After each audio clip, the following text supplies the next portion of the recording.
Nabi Isa Al-Masih. Isa, bahasa Arab. Petik terbalik Sa Esa, sekitar 132 m, adalah nabi penting dalam agama Islam dan merupakan salah satu dari ulul azmi. Dalam Al-Quran, ia disebut Isa bin Maryam atau Isa Al-Masih. Ia diangkat menjadi nabi pada tahun 29 m dan ditugaskan berdakwah kepada Bani Israel di Palestina. Namanya disebutkan sebanyak 25 kali di dalam Al-Quran.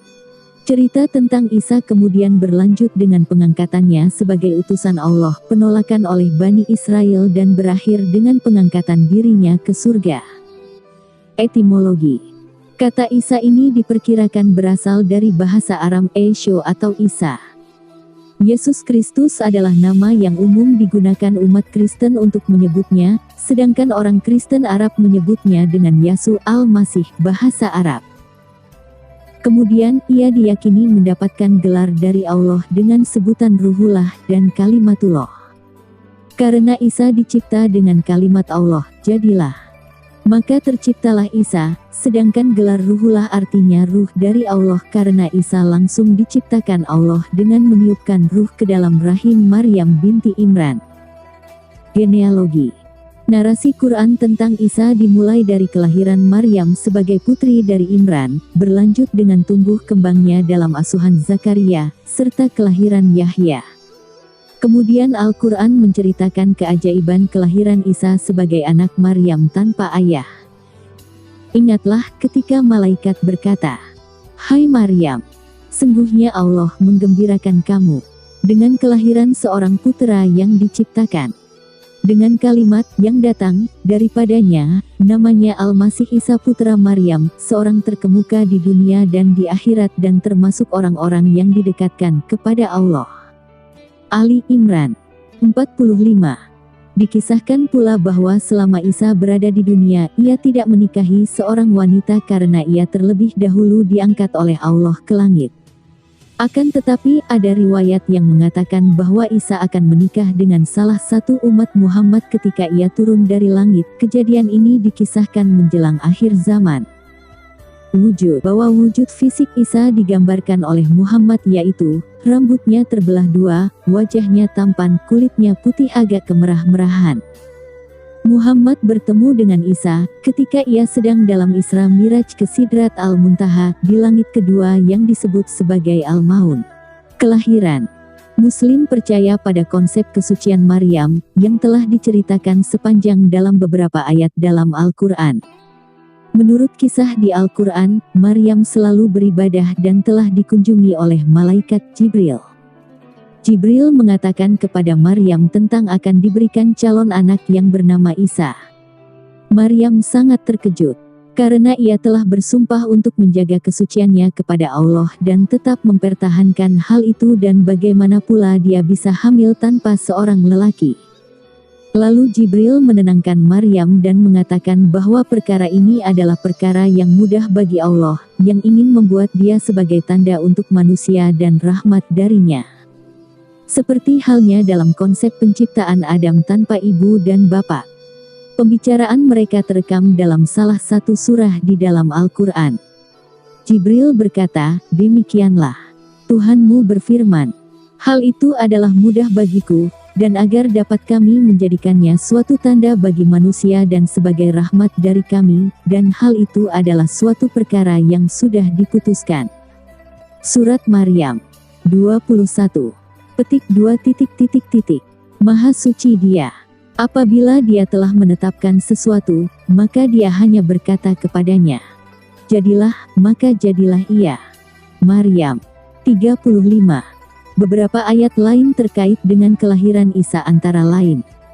Sesungguhnya misal penciptaan Isa di sisi Allah adalah seperti penciptaan Adam. Allah menciptakan Adam dari tanah, kemudian Allah berfirman kepadanya, "Jadilah seorang manusia," maka jadilah dia. Ali Imran 59.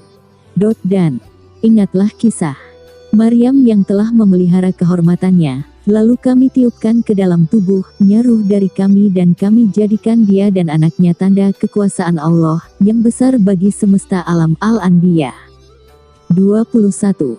Setelah Isa berada di dalam rahim Maryam, ia lalu mengasingkan diri dari keluarganya ke suatu tempat di sebelah timur.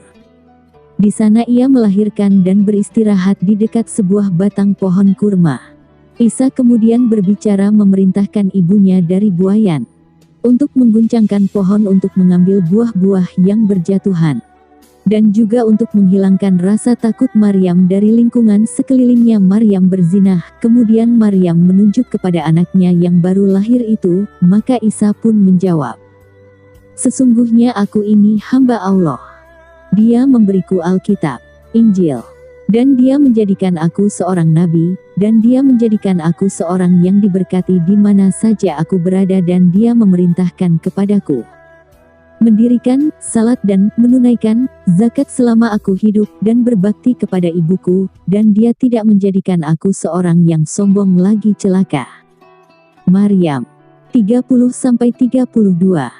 Referensi dalam hadits lain adalah ketika setiap manusia lahir, setan menyentuh seorang bayi di kedua sisi tubuh dengan dua jarinya, kecuali Isa putra Maryam. Setan mencoba menyentuhnya tetapi gagal karena dia hanya menyentuh plasentanya saja. Misi Isa Al-Masih sebagai Nabi. Menurut teks-teks Islam, Isa diutus kepada Bani Israel untuk mengajarkan tentang keesaan Tuhan dan menyelamatkan mereka dari kesesatan. Muslim percaya Isa telah dinubuatkan dalam Taurat, membenarkan ajaran-ajaran Nabi sebelumnya. Isa digambarkan juga dalam ajaran Islam memiliki mukjizat sebagai bukti kenabiannya, seperti berbicara sewaktu masih bayi dalam peraduan, memberikan nyawa kehidupan pada burung yang terbuat dari tanah liat, menyembuhkan orang yang terkena lepra, menyembuhkan orang tunanetra, membangkitkan orang mati, dan meminta makanan dari surga atas permintaan murid-muridnya. Beberapa kisah menyebutkan bahwa Yahya bin Zakaria III pernah bertemu dengan Isa di Sungai Yordan sewaktu Yahya pergi ke Palestina. Sungai Yordan tempat di mana Isa bin Maryam pernah bertemu dengan Yahya bin Zakaria. Menurut beberapa kisah, beberapa ayat dari Al-Quran yang menegaskan tentang kenabian Isa antara lain, berkata Isa, "Sesungguhnya aku ini hamba Allah. Dia memberiku Alkitab, Injil, dan Dia menjadikan aku seorang nabi, dan Dia menjadikan aku seorang yang diberkati di mana saja aku berada. Dan Dia memerintahkan kepadaku mendirikan salat dan menunaikan zakat selama aku hidup, dan berbakti kepada ibuku. Dan Dia tidak menjadikan aku seorang yang sombong lagi celaka. Dan kesejahteraan semoga dilimpahkan kepadaku, pada hari aku dilahirkan, pada hari aku meninggal, dan pada hari aku dibangkitkan hidup kembali." Itulah Isa putra Maryam, yang mengatakan perkataan yang benar, yang mereka berbantah-bantahan tentang kebenarannya. Tidak layak bagi Allah mempunyai anak, maha suci Dia. Apabila Dia telah menetapkan sesuatu, maka Dia hanya berkata kepadanya, "Jadilah," maka jadilah ia. Maryam 30-35. Dan tatkala Isa datang membawa keterangan, Dia berkata, "Sesungguhnya aku datang kepadamu dengan membawa hikmat dan untuk menjelaskan kepadamu sebagian dari apa yang kamu berselisih tentangnya, maka bertakwalah kepada Allah dan taatlah kepadaku. Sesungguhnya Allah Dialah Tuhanku dan Tuhan kamu, maka sembahlah Dia, ini adalah jalan yang lurus." Maka berselisihlah golongan-golongan yang terdapat di antara mereka, lalu kecelakaan yang besarlah bagi orang-orang yang zalim, yakni siksaan hari yang pedih kiamat. Az-Zukhruf 63-65. Al-Masih putra Maryam itu hanyalah seorang rasul yang sesungguhnya telah berlalu sebelumnya beberapa rasul, dan ibunya seorang yang sangat benar, kedua-duanya biasa memakan makanan. Perhatikan bagaimana kami menjelaskan kepada mereka ahli kitab tanda-tanda kekuasaan kami, kemudian perhatikanlah bagaimana mereka berpaling dari memperhatikan ayat-ayat kami itu. Al-Maidah 75. Dan ingatlah ketika Allah berfirman, "Hai Isa putra Maryam, adakah kamu mengatakan kepada manusia, jadikanlah aku dan ibuku dua orang Tuhan selain Allah?" Isa menjawab, Maha suci Engkau, tidaklah patut bagiku mengatakan apa yang bukan hakku mengatakannya. Jika aku pernah mengatakan maka tentulah Engkau mengetahui apa yang ada pada diriku dan aku tidak mengetahui apa yang ada pada diri Engkau. Sesungguhnya Engkau Maha mengetahui perkara yang gaib-gaib. Aku tidak pernah mengatakan kepada mereka kecuali apa yang Engkau perintahkan kepadaku, mengatakannya yaitu, Sembahlah Allah Tuhanku dan Tuhanmu, dan adalah aku menjadi saksi terhadap mereka, selama aku berada di antara mereka.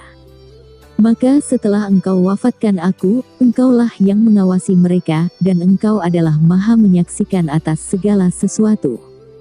Al-Maidah 116-117. Misi Isa Al-Masih di akhir zaman. Turun kembali ke bumi. Dari keterangan hadis Muhammad diceritakan bahwa menjelang hari kiamat, akhir zaman Isa akan diturunkan oleh Allah dari langit ke bumi. Peristiwa itu tergambar dari hadis berikut. Tidak ada seorang nabi pun antara aku dan Isa dan sesungguhnya ia benar-benar akan turun dari langit. Apabila kamu telah melihatnya, maka ketahuilah bahwa ia adalah seorang laki-laki berperawakan tubuh sedang, berkulit putih kemerah-merahan.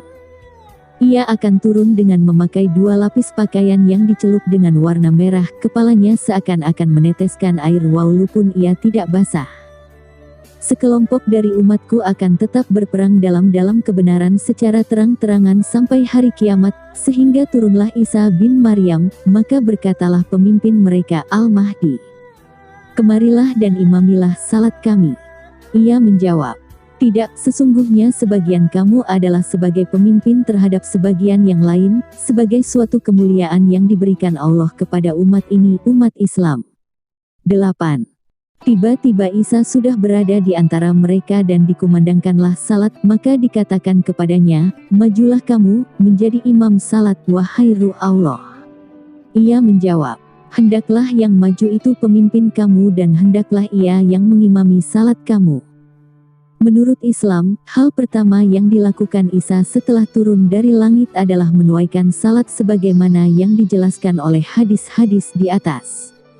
Isa akan menjadi makmum dalam salat yang diimami oleh Imam Mahdi.